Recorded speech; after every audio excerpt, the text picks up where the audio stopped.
Mathias Malzieu, donc vous êtes le créateur de la bande originale du film donc Jack et la mécanique du cœur, mais auparavant vous êtes aussi le leader du groupe Dionysos.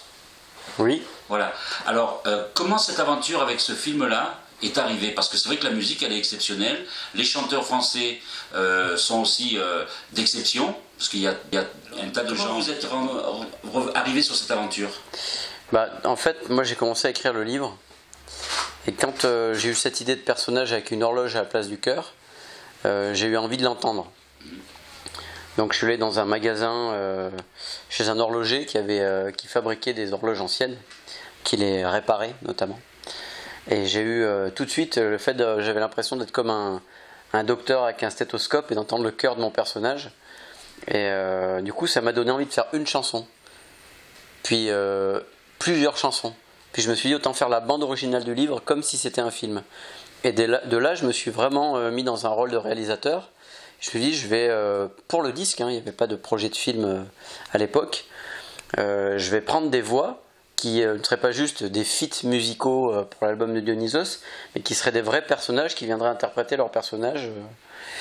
Et c'est là que j'ai pensé, Olivia Ruiz c'était particulier parce que le personnage a été fait par rapport à elle, donc elle était une évidence. Et puis après quand j'ai commencé à m'imaginer Méliès, l'inventeur du cinéma, j'ai pensé à Rochefort, etc. Et je me suis un peu débrouillé tout seul, il faut le dire, à part sur Bachung où j'ai eu un coup de main de la maison de disques parce qu'il était dans la même maison de disques et que j'ai eu la chance de le rencontrer. Pour le reste ça a été soit des relations d'amis et soit surtout se bouger, et ça m'a pris à peu près 1 an pour avoir les 8. Les rencontrer, surtout les rencontrer et leur expliquer, leur raconter l'histoire et leur raconter leurs personnages. Pour leur dire que c'était pas juste, je prenais un peu leur nom comme ça pour faire un petit duo, que ça avait vraiment qu'il y avait une histoire par rapport à ça et que leur voix pour moi avait un sens par rapport à mon personnage.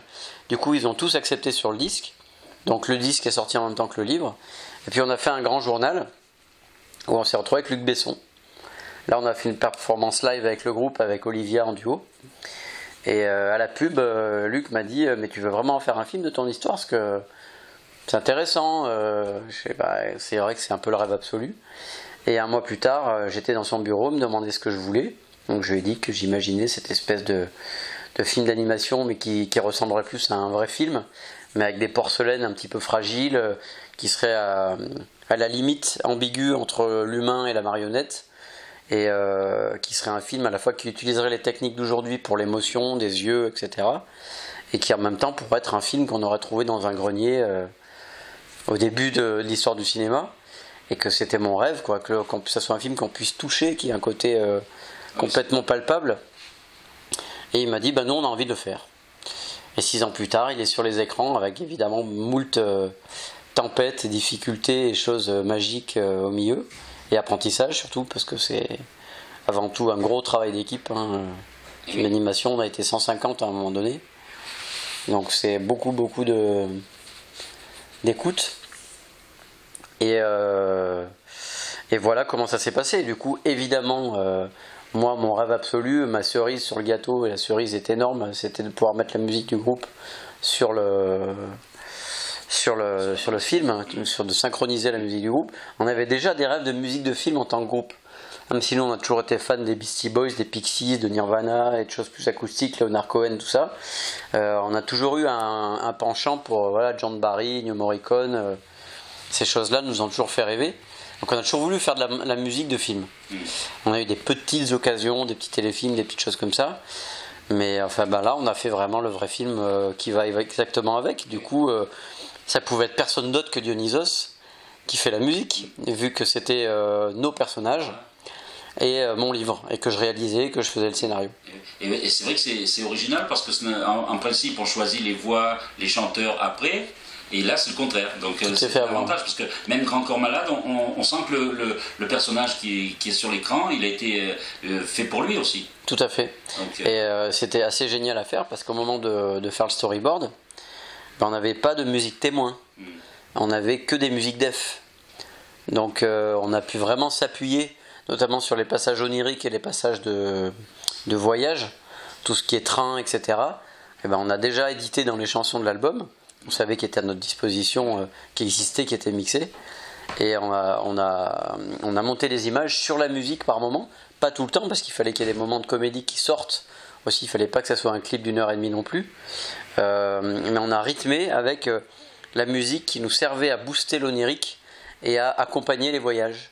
Et puis après il y avait aussi tout un côté qui des fois me gêne moi dans le côté comédie musicale, c'est que les musiques arrivent comme un cheveu sur la soupe, histoire de montrer qu'on peut chanter. Moi je voulais qu'à chaque fois qu'il y ait une chanson, elle fasse avancer l'histoire. Donc notamment la rencontre de Jack et Miss Acacia, c'est une chanson. Le voyage de Jack et Méliès, c'est une chanson. L'arrivée de Jack en Andalousie et où il retrouve Miss Acacia, c'est une chanson.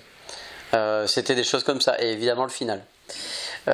C'était des choses très importantes. La rencontre de Jack et Jack l'Éventreur, c'est une chanson. Oui, c'est une référence au cinéma, tout ça. Et c'est avant tout, enfin peut-être pas avant tout, mais en tout cas c'est aussi une déclaration d'amour au cinéma, avec justement le fait de choisir un personnage comme Méliès, c'est pas un hasard. C'est quand même l'inventeur du cinéma comme expérience de fiction, et du trucage malin, du trucage ludique. Le premier inventeur des effets spéciaux. Exactement. Contrairement à Louis Lumière qui voyait ça comme quelque chose d'assez scientifique finalement, qui voyait ça comme un jeu scientifique, et qui n'ont pas du tout perçu la dimension, le potentiel ludique de conteur dans le cinéma. Alors que Méliès c'était déjà ça avant, parce que lui il était prestidigitateur, et pour lui c'était une arme de magie incroyable le cinéma, et il y a vu ce côté expérimental et en même temps ce côté on peut raconter une histoire. Donc pour moi c'est un personnage à la fois affectif et en même temps de référence très fort. Et j'aimais bien l'idée qu'il puisse raconter, que dans l'histoire, je puisse raconter que c'est en essayant de réparer sa caméra et donc d'inventer la première caméra qui se serve du cœur de Jack, qui donc a une horloge à la place du cœur et qui lui sa faiblesse c'est qu'il ne peut pas tomber amoureux, alors que la faiblesse de la caméra c'est qu'elle n'est pas encore inventée. Et du coup qu'il passe d'un engrenage de l'un à l'autre et qu'il arrive à tenir en équilibre, à la fois à faire son premier film et à la fois à diriger Jack vers son amoureuse et vers son voyage initiatique amoureux. On peut dire que vous êtes un homme orchestre sur ce film, parce que vous avez touché à beaucoup de choses là. J'ai appris beaucoup de choses. Vous avez appris? J'ai appris beaucoup de choses, mais j'ai surtout appris que j'avais encore énormément à apprendre. Et mon rêve d'après, ce serait de faire un film live, de sentir l'adrénaline d'un plateau avec des vrais gens.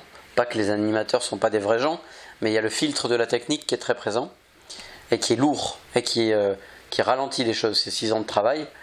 Moi, la partie que j'ai préférée, c'est diriger les voix avec Luc Besson et avec Stéphane Berla, où là vraiment on est dans une interaction rapide et instinctive qui me rappelle la scène, parce que c'est de là que je viens et mon instinct il vient de là. Et j'ai aimé ensuite diriger les animateurs. Il y a vraiment quand on était dans l'actorisation, que les personnages commençaient à bouger, à sourire, à courir, à s'émouvoir, à chanter. C'est vrai que le côté plus technique, qui est des fois très long, de l'animatique, où les personnages n'ont pas encore d'expression, où il faut placer les caméras et tout ça, c'est plus laborieux, ça a été plus laborieux chez moi. Mais c'est un apprentissage aussi, et ça apprend la patience. Donc c'était très intéressant. Mais du coup, j'aimerais refaire un film d'animation un jour, mais peut-être avec d'autres techniques, pas refaire à nouveau la même chose. Je sais que la motion capture est très intéressante parce qu'elle permet de capter le mouvement humain. Après, elle aurait été complètement hors propos sur ce film-là, parce que ça, c'était un film qu'il fallait styliser. Sinon, on l'aurait fait en live avec des acteurs. Il fallait styliser, il fallait ce côté marionnette, il fallait cette fragilité. Si on avait filmé des mouvements humains, on aurait eu un truc un peu humain, mais un peu anime. Alors que là, on a pu vraiment, dans l'animation, dans la façon de faire tomber la neige, dans tout ça, on a pu vraiment styliser comme un film d'animation, avec tout ce que propose de poétique, l'outil animation, comme dans les très vieux films, quoi, finalement, comme dans Betty Boop ou des choses comme ça, comme dans le côté pré-surréaliste de l'histoire du film d'animation. Et c'est clair que si j'en refais un, peut-être la motion capture, mais pour une autre histoire, où là, tu fais tourner vraiment les comédiens et tu obtiens un autre résultat. Mais il faudrait que l'histoire, c'est toujours pareil, c'est comme une bonne chanson et des bons arrangements. Ça veut rien dire de dire j'ai une chanson, on va mettre des cordes. Ça veut rien dire. Voilà, il y a des chansons, elles sont mieux des fois juste avec une guitare. Il y en a certaines qui méritent des cordes ou un beat hip-hop ou je sais pas quoi.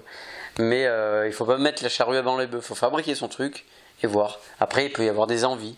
Moi, ma prochaine envie, mon prochain rêve en termes de cinéma, il est de diriger un plateau live et avec peut-être mélangé avec un peu d'anime dedans, parce que j'aime trop ça, et que c'est un outil, que c'est une couleur. C'est un univers aussi. C'est un univers, ouais.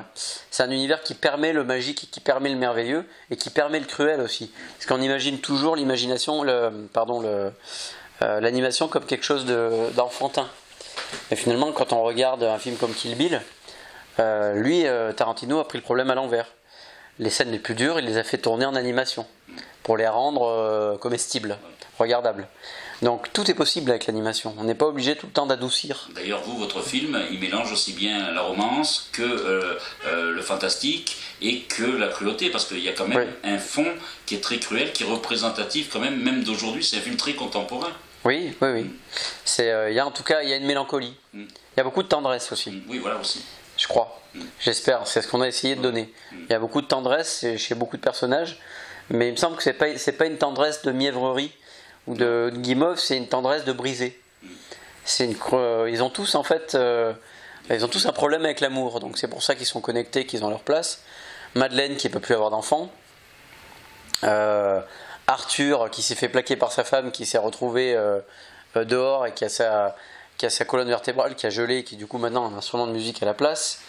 Les deux prostituées, même si on accentue moins sur le fait que ce soit des prostituées dans le film que dans le livre, parce que c'est un film d'animation qu'on n'avait pas le désir de choquer les enfants et qu'on sait que quand on utilise le médium animation on est plus ouvert, donc c'est un peu plus des espèces de tentes bizarres, mais bon, quand on est adulte on sent très bien que c'est des prostituées. Donc il y en a une qui a une jambe en bois, et voilà, elles ont le rapport où elles disent que voilà, elles le disent même dans le film, que quand les patients deviennent réguliers, elles ont tendance à tomber amoureuses, donc si elles pouvaient se passer de l'amour, et elles savent de quoi elles parlent dans leur métier, etc. Et Jack l'Éventreur, lui, son rapport à l'amour, c'était plus une espèce de boutade par rapport au film, parce que lui, normalement il y a un dialogue dans le livre qu'on n'a pas gardé parce qu'on avait vraiment très envie de garder Alain Bachung, donc on a préféré assumer le personnage comme un fantasme des angoisses de Jack, le personnage principal, plutôt que de le faire parler. Mais s'il avait parlé, avant la poursuite dans le train, il aurait dit oui, Jack leur aurait demandé un peu, alors qu'est-ce que c'est l'amour, qu'est-ce que c'est les filles, comment ça marche, un peu comme il le fera plus tard avec Méliès. Il va dire moi je m'y connais plutôt en femme morte. Je suis plutôt, au moins, ils disent pas grand chose et je fais un peu ce que je veux. Donc c'était de l'humour noir, c'était le Jack l'Éventreur parce que c'était quand même un tueur. Et quand j'ai parlé de tout ça à Bachung, justement, ça l'a beaucoup amusé d'incarner un personnage comme ça, comme Grand Corps Malade, qui est quand même beaucoup moins sanguinaire, mais qui était le méchant de l'histoire, et qui est un méchant de circonstance. C'est-à-dire qu'on aurait pu aussi raconter l'histoire du point de vue de Joe. Et peut-être que Jack, qui essaie de lui piquer sa meuf, aurait été un méchant. Et j'aime ces histoires-là, où c'est pas manichéen, où c'est pas un méchant absolu contre un gentil avec le drapeau américain, quoi. Quand tout le monde a sa faille finalement et que il y a un côté yin et yang, quoi. Il y a du mal dans le bien et du bien dans le mal. C'est les histoires qui moi me touchent le plus. C'est pour ça que j'ai toujours été un fan de Star Wars. Oui. C'est vrai que quand il enlève son masque et qu'il revient. C'est des scènes moi qui m'ont toujours marqué. D'ailleurs, il y a une belle exposition à voir en ce moment à Cité du Cinéma. Ouais. Justement, chez Luc Besson. Exactement. Qui est un grand fan de Star Wars et qui lui-même a influencé, à mon avis, la deuxième trilogie, parce qu'avec le 5e élément, le trafic routier qui passe par les airs, la deuxième fois qu'on l'a vu, c'était quand même dans la deuxième trilogie Star Wars. Mais on avait quand même Metropolis. C'est vrai. Voilà, je suis d'accord. Voilà. Mais dans le côté modernisé et dans l'utilisation d'un outil 3D, pas 3D relief, mais la 3D de modélisation, c'est lui en tout cas qui a remis ça au goût du jour. Voilà. Après, c'est vrai que Metropolis, c'est déjà ça. Ouais. C'est juste. Ça commence déjà. C'est vrai qu'au cinéma. J'ai eu un partiel en fac de cinéma sur Fritz Lang. D'accord. Vous voyez, donc c'est vrai qu'on ne pouvait pas penser, mais c'est vrai que on sent que par rapport à vos créations, c'est vrai que vous adressez à tous les publics, puisque si on veut savoir dans le livre tout ce qui est plus cruel, tout ce qu'il n'y a pas dans le film, on peut lire le livre. Oui. On peut donc voir le film, donc qui s'adresse à tous, et puis on peut écouter la musique pour encore prolonger tout ça. Oui, donc, parce que la musique. Vous avez fait un vrai merchandising à la Luc Besson. Et c'est quand même, je pense que c'est profitable aussi pour tout le monde. Parce que c'est vrai que souvent on reste sur sa feuille. Oui, parce que moi, dans mon expérience avec le groupe depuis 20 ans, les trucs qui coupent le plus l'élan, finalement souvent ça a été le marketing. C'est-à-dire que les gens veulent te faire entrer dans une boîte, dans un tableau Excel, et si tu commences à sortir un doigt, c'est terminé, ils ne travaillent plus. Il faut leur mettre des choses tout cuit, sinon ça ne va pas. Donc autant avoir des idées soi-même, comme ça on fabrique une boîte dans laquelle on est bien. Et cette boîte, tant qu'à faire, alors les gens nous parlent d'univers, très bien, ça prouve que c'est une grande boîte dans laquelle on peut s'amuser. Donc si c'est ça le marketing, moi je dis oui. Les personnages, vous les avez sortis ou pas? De façon... oui. Non. Non. Non. Si. Mais la question était du prix. C'est-à-dire que moi je voulais surtout pas sortir justement pour le coup un merchandising pourri, qui coûte pas cher mais avec des trucs tout dégueulasses. Donc pour faire des belles poupées en porcelaine, c'était très cher. Donc on a préféré pas le faire. C'est comme la même démarche qu'on a avec le groupe. On a toujours sorti des t-shirts un peu chers mais qu'on met pas qu'une fois et qu'on met à la machine à laver et qui après se décolle ou est dégueulasse. On a toujours fait des bons t-shirts. On se les a payés nous-mêmes avec nos petits sous. C'est une démarche. On en vend moins, on préfère vendre moins. Hop, se trouver une petite, on s'équilibre ou pas. C'est comme un espèce d'artisanat finalement. Ça peut faire sourire quand on a été produit par Luc Besson, mais finalement c'est le plus grand indépendant de France, ce type-là. Oui. Ce mec-là s'est construit de lui-même.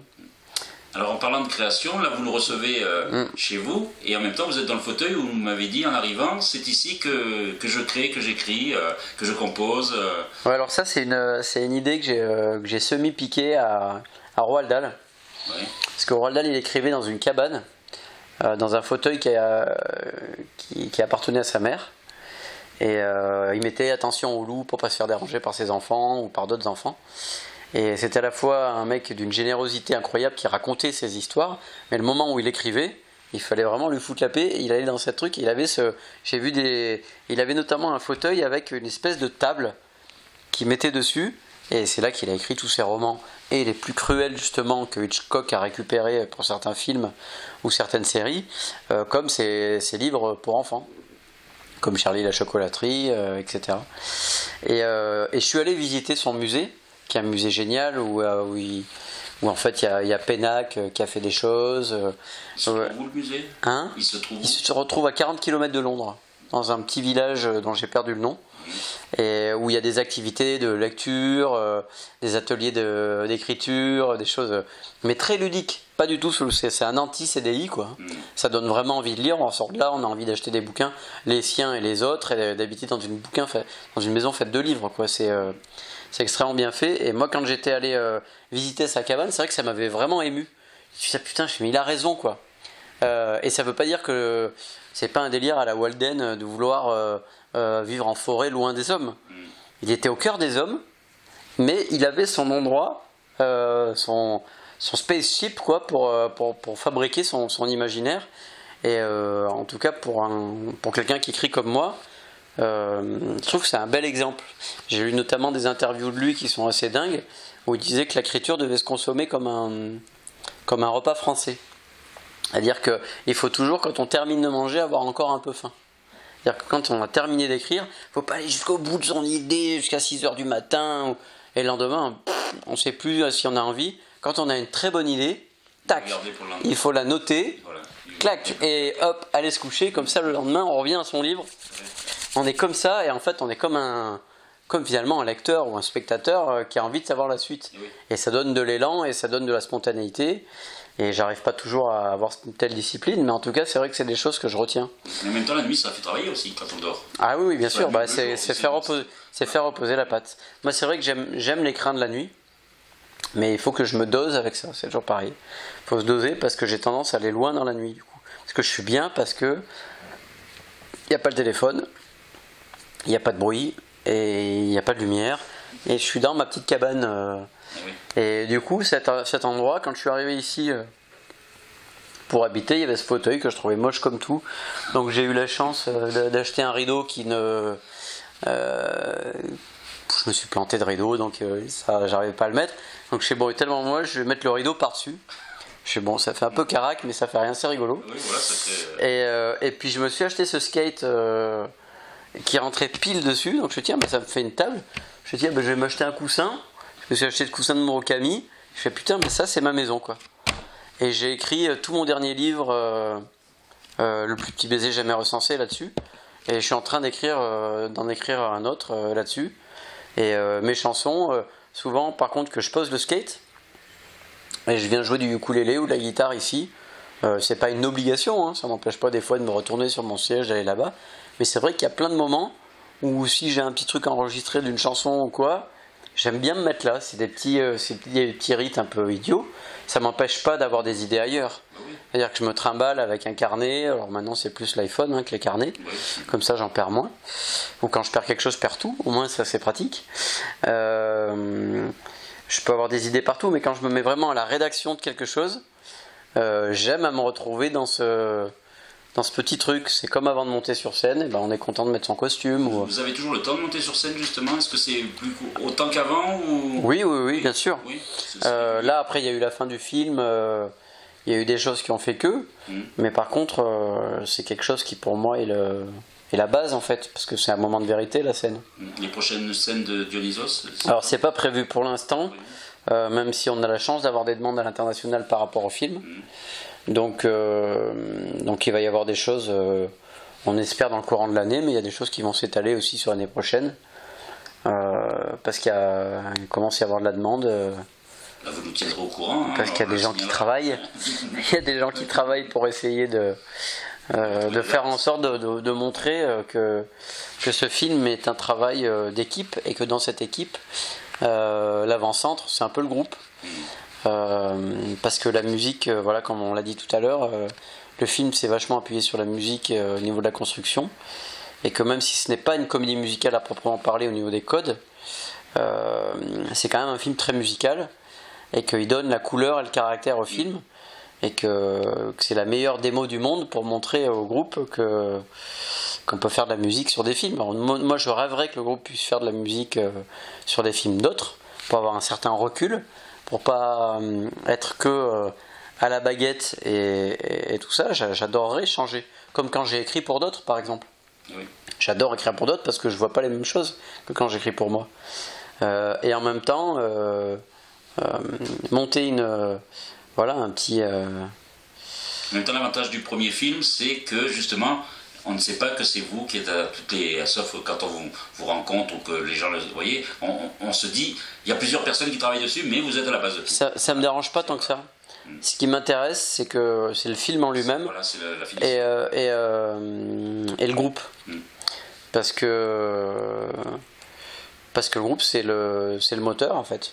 Ça fait 20 ans que vous êtes fidèle au même... Ouais, 20 ans, et l'équipe technique, il y en a beaucoup, il y en a certains qui sont là depuis 15 ans. C'est important pour vous, pour la création, vous savez tout de suite que ça va réagir? C'est une famille parallèle. Après, voilà, ce qui est bien, c'est que c'est devenu une espèce de communauté finalement.